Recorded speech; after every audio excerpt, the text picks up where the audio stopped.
एक बार की बात है, एक शेरनी ने जंगल में एक बच्चे को जन्म दिया और जन्म देते ही वो उसी जगह पर मर गई। उतने में उधर से कई सारी भेड़ गुजर रही थी। वो शेर का बच्चा जिसने अभी अभी दुनिया में कदम रखा था, वो उन भेड़ों के साथ मिलकर चला गया। अब वो शेर का बच्चा एक भेड़ की तरह पलने लगा और उन भेड़ों के साथ रहकर वो खुद को भी एक भेड़ ही समझने लगा था। उसने कभी मांस नहीं खाया और वो भेड़ों के साथ मिलकर घास खाने लगा था। उसे कुछ आइडिया ही नहीं था कि एक शेर कैसे रहता है और कैसे अपनी जिंदगी गुजारता है, और उसे ये तक नहीं पता था कि वो एक शेर है, क्योंकि उसके चारों तरफ भेड़ ही भेड़ थी और भेड़ों के ही साथ वो पलने लगा था। उसने कभी शेर की तरह नहीं दहाड़ा। फिर समय गुजरता गया और वो शेर का बच्चा एक यंग शेर बन गया।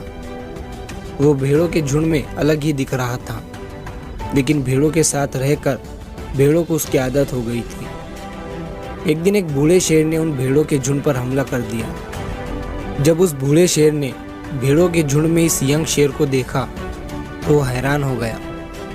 उसे अपनी आंखों पर विश्वास नहीं हो रहा था। उसने देखा कि एक यंग शेर भेड़ों के साथ घूम रहा है। उसने पहले कभी ऐसा नहीं देखा था। वो ये भूल गया कि वो वहां पर भेड़ों को पकड़ने आया था। उसने सोचा कि वो उस शेर से बात करेगा और पूछेगा कि ये सब क्या हो रहा है। उस बूढ़े शेर ने भेड़ों के झुंड पर फिर से हमला किया उस शेर को पकड़ने के लिए। भेड़ों ने जैसे ही उस बूढ़े शेर को देखा, वो सब अपनी जान बचाकर भागने लगे और उन भेड़ों के साथ वो शेर भी अपनी जान बचाकर भागने लगा। कुछ देर के बाद उस बूढ़े शेर ने उस यंग शेर को पकड़ लिया। बूढ़े शेर ने उस यंग शेर से कहा, अरे बेवकूफ, तू मुझे देखकर भाग क्यों रहा है? यंग शेर ने रोते हुए कहा, प्लीज मुझे छोड़ दो, मैं एक साधारण सा भेड़ हूँ, मुझे जाने दो। वो उस बूढ़े शेर को देखकर एक भेड़ की तरह कांप रहा था। बूढ़ा शेर ये सुनकर हैरान हो गया और वो समझ गया कि यहाँ पर क्या हो रहा था। वो बूढ़ा शेर उस यंग शेर को एक नदी के पास लेकर गया। यंग शेर वहां से भागने की कोशिश कर रहा था, लेकिन बूढ़े शेर ने उसे नदी की तरफ धकेलते हुए कहा कि अपने आप को इस पानी में देखो। नदी का पानी पूरी तरह से शांत था। बूढ़े शेर ने यंग शेर से कहा कि अपने फेस को इस नदी में देखो और मेरे फेस को देखो।